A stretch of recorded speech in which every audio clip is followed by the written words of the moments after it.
Welcome to Conversation Corner. I'm Kunal and I talk to you about how words affect our consciousness and how they shape our reality.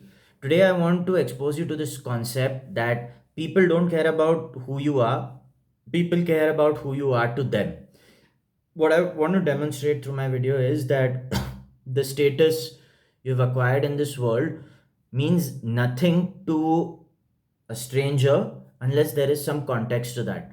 Now, I will give you an example to make this very clear. Let's assume that you work in the HR department of an organization and your job is to hire candidates for a certain role in your company.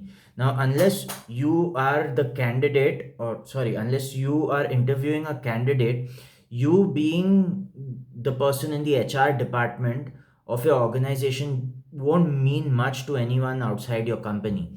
However, it will mean a lot to someone who is going to give an interview at your company, and it will mean a lot to someone who has to sit with you for an interview round and has to potentially clear that. If you're talking to a stranger on the road and you say that you are an HR in this company, no matter how big of a thing that is, it won't really matter to that person. Similarly, let's say you are the best cricketer in India. If you talk to someone who has no interest in cricket whatsoever, you being the best cricketer in India has no meaning unless you're interacting with a cricket fan. If you're interacting with a cricket fan, then oh boy, that person is delighted to have you in their presence. So every time you think about what really matters to people, it doesn't matter who you are, it matters who you are to them. So of course people do want to know the job you do in order to decide the level of respect they give you. Those are normal social games, but when it comes to very very personal interactions, the status you acquire has to have some context to it.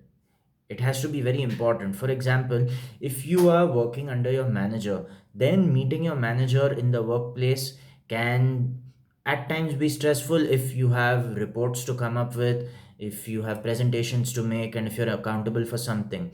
However, the same person, if you meet on a weekend, it's a completely different vibe altogether, because now there's no work pressure and you can talk about things that are not work related. So all the relations that you have in your life are very contextual, they're very personal. So keep in mind that the value you have within a relation is completely dependent on the context of that relation, of who that person is, of who you are, and who you are to each other. So simply having status in one area of your life will not necessarily transfer to another area of life. If let's say you are a gym trainer who gets people whipped into shape, and you're surrounded by people who absolutely don't care about health, you're not going to have much status in their eyes because they simply don't care about health. However, if you are around people who are motivated to get in shape, you being a gym trainer makes you a very valuable person in that group. So if you want your value to be recognized in society, you have to be around people who value what you have to offer. If what you have to offer is amazing but you give it to the wrong group who does not value what you have to offer, you are going to experience pain, you are going to wish things were different, and you are going to suffer. So hope this video lets you realize that the value that you have to offer in this world needs to be offered to someone who values what you value. I hope that makes sense.